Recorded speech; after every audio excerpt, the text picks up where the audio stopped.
Welcome to our podcast, Taking the Math TAKS Test. Who takes the Math TAKS Test? 8th graders take the math test on April the 8th. If they do not pass the test, they will take another one on May 13th.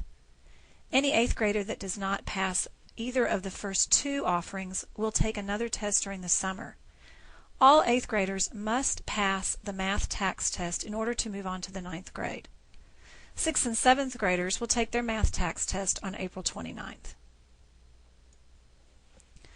The Math TAKS test is divided into 6 objectives. Each objective represents a percentage of the test.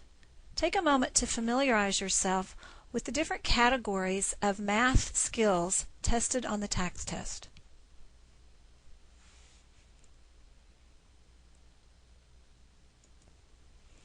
Math TAKS questions can be divided into 4 different levels of difficulty. Margaret Kilgo of Kilgo Consulting has described these levels according to the percentage of questions on the test and the level of difficulty. Her level 1 questions are considered concept level. It represents about 30% of the test and is a question that involves skill level and computation without any concern about the context of the problem. A level 2 question, slightly more difficult, requires the student to select an operation. These questions represent about 10% of the test. A student must make a decision about the operation to use: addition, subtraction, multiplication, or division, and they use the operation to compute the answer to their question. Level 3 questions represent 40% of the test and require more complex problem-solving skills. Often the question will have extra data that's not necessary to solve the problem, and frequently the question will require the student to identify the process used for solving the problem as opposed to the actual solution. The Level 4 questions, most difficult, are underlying processes and mathematical processes and tools.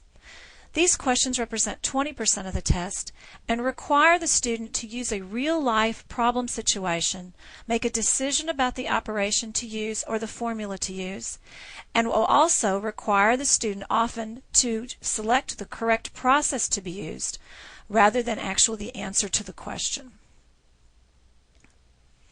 In order to solve problems on the Math TAKS test, students are taught a process that they should go through in order to be successful in solving their problems.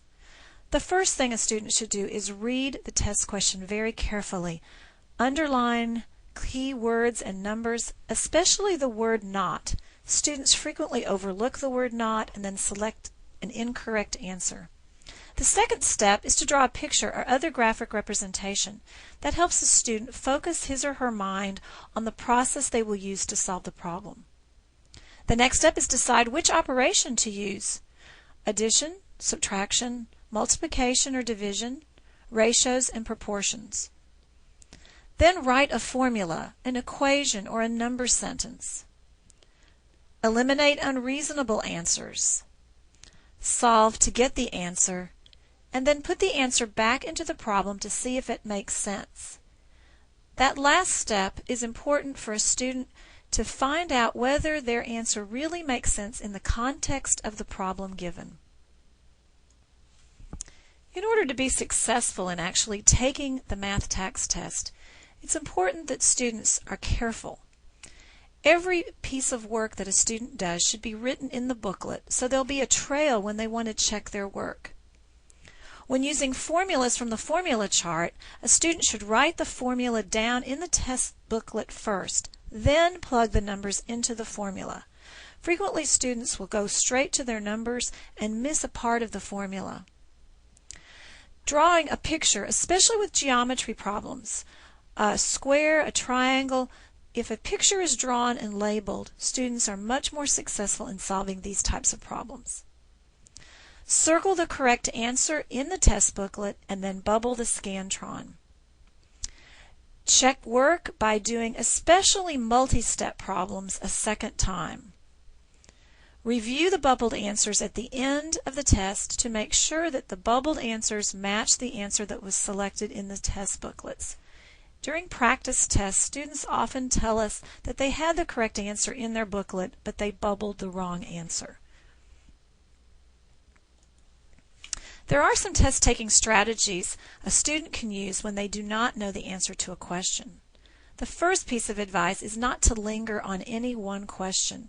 It wears your energy down for the rest of the test. Skip the troublesome question and come back later.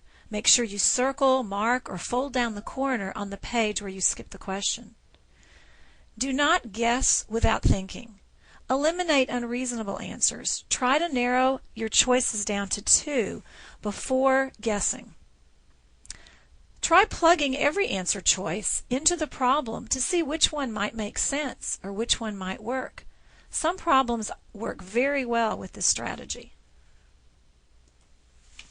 There are common mistakes students should try to avoid when taking the TAKS test. One mistake is picking an answer at random because the problem looks too long or too complicated or too difficult. Mark that problem, come back to it later, and take your time. A second mistake would be failing to read the problem thoroughly, failing to mark important information, or not noticing the word "not" in a problem. A third mistake is taking shortcuts or not showing their work. Students will sometimes say, "Oh, I did that in my head," and that explains the mistake they made. We have the time to write down our answers and write down the work to show how to get the answer. The fourth mistake is wanting to be the first one finished or wanting to hurry. There is no reward for being the first one finished on the TAKS test. You have all the time you need, and all the time should be taken. What can parents do to help their child prepare for the math TAKS test? Be informed about the test process. Reviewing this podcast is a great first step. Provide motivation and support to your child. Help him or her practice the math skills they learn in school. And ask your child to teach you how to do math problems. If your child can explain how to do a problem to you, then that child really understands the process. The Texas Education Agency has some great resources available for students and parents online. There are released TAKS tests available for multiple years. Students can take these tests online and get an instant score back. There's also a TAKS information booklet by grade level, which helps parents understand the TAKS test and how it's arranged. Both of these links are available on this page. There are some things you can do on the day of the TAKS test in order to help your child be successful. Make sure your child gets a good night's sleep the night before and eats a healthy breakfast the morning of the test. Have your child dress comfortably in layers. Some classrooms are cold and some are warm. Encourage your child to take relaxing breaks during the test. Stretching, deep breathing, and taking a restroom break are all good strategies to help refresh. On the day of the TAKS test, please remind your child to take the test seriously and not to blow it off or rush through. Be positive, encouraging, and reassuring if your child is nervous. It's understandable to have some level of stress, but encourage your child to put forth their best effort and encourage them to know that they can do it. Thank you, parents, for the support you give your child every day in their educational endeavors. Thank you for reviewing this podcast and supporting your child in preparing for the math TAKS test. If you have any questions, please address them to your child's math teacher. Please also review other materials on the podcast webpage.